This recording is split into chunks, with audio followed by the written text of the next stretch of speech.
அனைவருக்கும் வணக்கம். அலகு 3 தமிழ் கற்றல் கற்பித்தல் சமுதாய மொழியியல் நோக்கில். ஆசிரியர் கி. கருணாகரன்.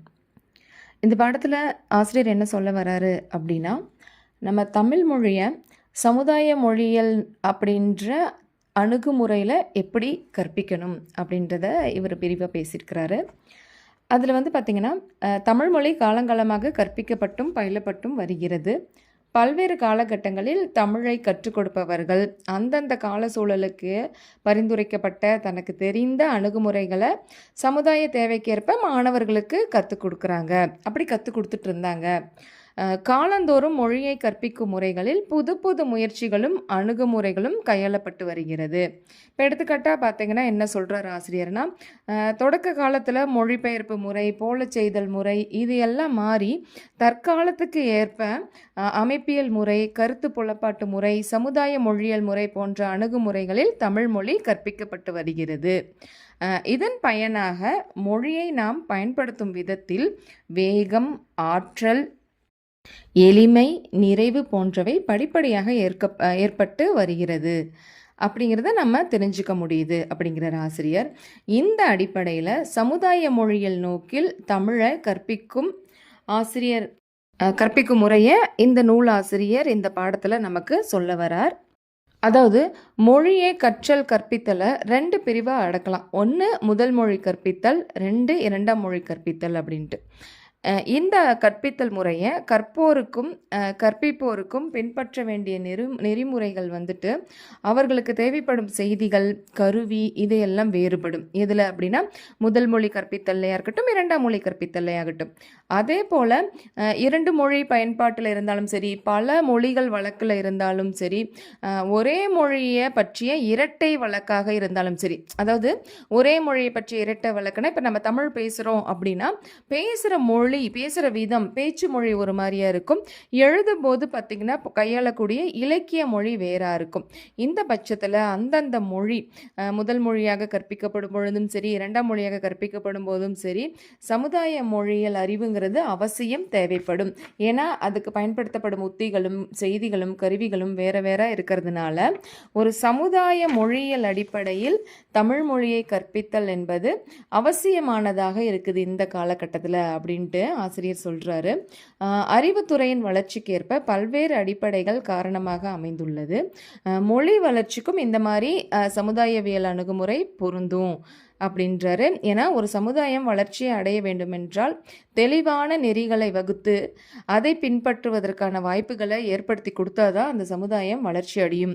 மேலை நாடுகள்லையும் இந்த மாதிரி புதுமையான அணுகுமுறைகள் கையாளப்பட்டு வருது. இப்போ மேலை நாட்டில் இருக்க சமுதாயங்கள்லாம் வளர்ச்சி அடைந்துதான் இருக்குது அப்படின்னா ஒவ்வொரு காலகட்டத்திலும் அதற்கேற்ப அணுகுமுறைகள் கையாளப்பட்டு வரதுனால தான். அப்போ அது தமிழ்மொழி கற்பித்தல்லையும் இந்த அணுகுமுறைகள் கையாளப்பட வேண்டும். அப்போ சமுதாயம் வளர கல்வி, மக்கள் தொடர்பு, பிற துறை வளர்ச்சி இன்றியமையாதது. அதே போல மொழியை கற்பிக்கும் கல்வியல் சூழலையும் இத்தகைய காரணிகள் அடித்தளமாக அமையும் அப்படின்னு சொல்லிட்டு இந்த நூலாசிரியர் சொல்றாரு. ஏன் அப்படின்னா சமுதாய பின்னணி மற்றும் சூழல் என்பவை ஒரு சமுதாயத்தின் வளர்ச்சிக்கும் மாற்றத்திற்கும் காரணமாக அமைகிறது அப்படிங்கிறது இந்த நூலாசிரியரின் வாதமாக இருக்கு. இப்போ இந்த சமுதாய மொழியியல் அணுகுமுறையை தமிழ் மொழியில் நம்ம பயன்படுத்தும் பொழுது எப்படி அப்படின்னா, தமிழ் மொழி முதல் மொழியாக தொடக்க பள்ளியிலேருந்து கற்பிக்கப்பட்டு வருது. இப்போ நம்ம தமிழ் வழியில் படிக்கக்கூடிய மாணவர்கள் சின்ன கிளாஸ்லேருந்து நம்ம தமிழ் மொழியில் தான் படிக்கிறாங்க. அப்போ தொடக்க பள்ளியில் சேரும் மாணவர்கள் ஒரே மாதிரியான சூழல்லேருந்து வரதில்லை. அவர்கள் சேரக்கூடிய, அவங்க தங்கி இருக்கக்கூடிய இடமும் இல்லை வெவ்வேறு சமுதாய பிரிவுகளை சார்ந்தவர்களாகவும் இருக்கிறாங்க. அப்படி இருக்கிற பட்சத்தில் அவங்களுக்குள்ள பேசக்கூடிய கிளை மொழி அப்படிங்கிறது வெவ்வேறையாக தான் இருக்கும். அப்போ ஆரம்பத்தில் அந்த மாணவர்கள் அந்த கிளை மொழி அறிவியை தான் அவங்க பெற்றிருப்பாங்க. இப்போ தமிழ் கிளை மொழி அப்படின்னு பார்த்தீங்கன்னா ஒவ்வொரு இடத்துக்கும் ஏற்ப, ஒவ்வொரு சூழலுக்கும் ஏற்ப மாறுபட்டு தான் இருக்கும். அது எப்படி பிரிக்கப்படும் அப்படின்னா இடம், ஜாதி, கல்வி தகுதி, வயது, பால், தொழில் போன்றவற்றால் அந்த கிளை மொழிகள் மாற்றங்களை பெற்று அந்தந்த பயன்பாட்டில் இருந்து வரும். அப்போ இந்த மாணவர்கள்லாம் ஒன்று சேரும் பொழுது இப்போ இவங்களுக்கு ஒரு பொது மொழியை கற்பிக்கிறப்ப அவங்களுக்கு நிறைய தடைகள் இருக்கும். ஏன்னா இலக்கிய மொழி தான் முதன் மொழியாக கற்பிக்கப்படுகிறது. இதனால் அவர்களுக்கு இடையே வந்துட்டு நிறைய குளறுபடிகள் இருக்கும்.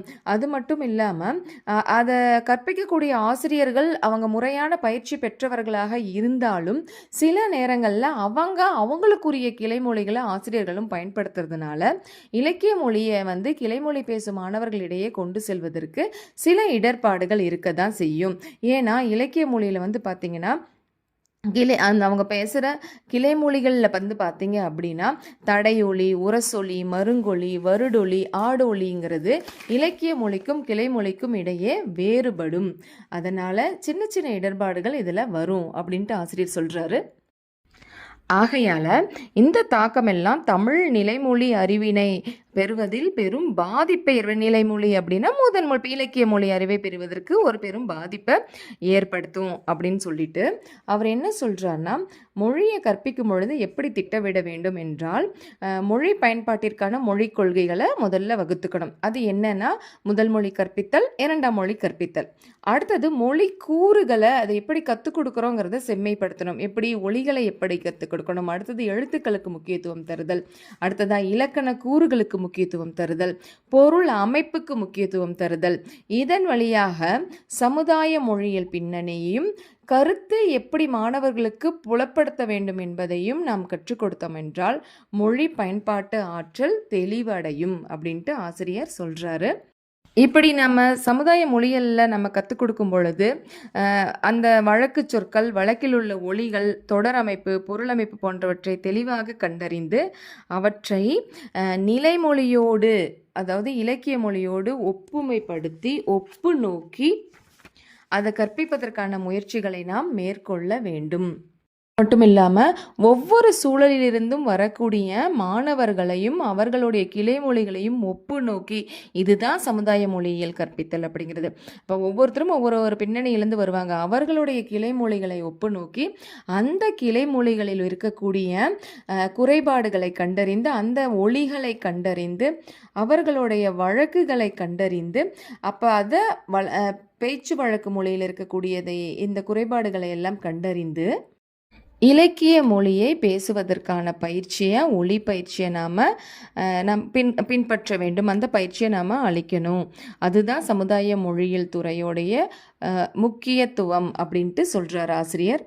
இப்படி அந்தந்த மாணவர்களுடைய கிளைமொழி பேசக்கூடிய சமுதாய பின்னணியை கண்டறிந்தால், அவர்களது மொழி பின்னணியை கண்டறிந்து ஆய்வு செய்தால், அதனுடைய ஒலி அமைப்புகளை கண்டறிந்து நாம் ஆய்வு செய்வதுங்கிறது அவர்களுக்கு இலக்கிய மொழியை கற்றுக் கொடுப்பதற்கு எளிமையாக, செம்மையாக கற்பிப்பதற்கு எளிமையாக அமையும் அப்படின்னு சொல்லிட்டு ஆசிரியர் சொல்கிறாரு.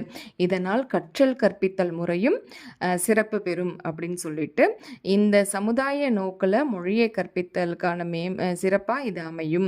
அதனுடைய மேம்பாட்டிற்குன்னு மொழி திட்டத்தை நாம் அமைக்கணும் அப்படின்னு சொல்லிட்டு ஒவ்வொரு மாணவர்களுடைய சமுதாய பின்னணியை அறிந்து கொண்டு, அவர்களின் கிளைமொழியை அறிந்து கொண்டு, அந்த ஒலிப்பு முறைகளை தெரிந்து கொண்டு, அந்த வகையில் நம்ம என்ன பண்ணணும்னா இலக்கிய மொழியை நாம் கற்பிக்க வேண்டும். இதுதான் சமுதாய மொழியில் வழியில் தமிழ் மொழியை கற்பிப்பதற்கான உத்தி அப்படின்னு சொல்லிட்டு ஆசிரியர் இந்த பாடத்தில் சொல்ல வர்றார்.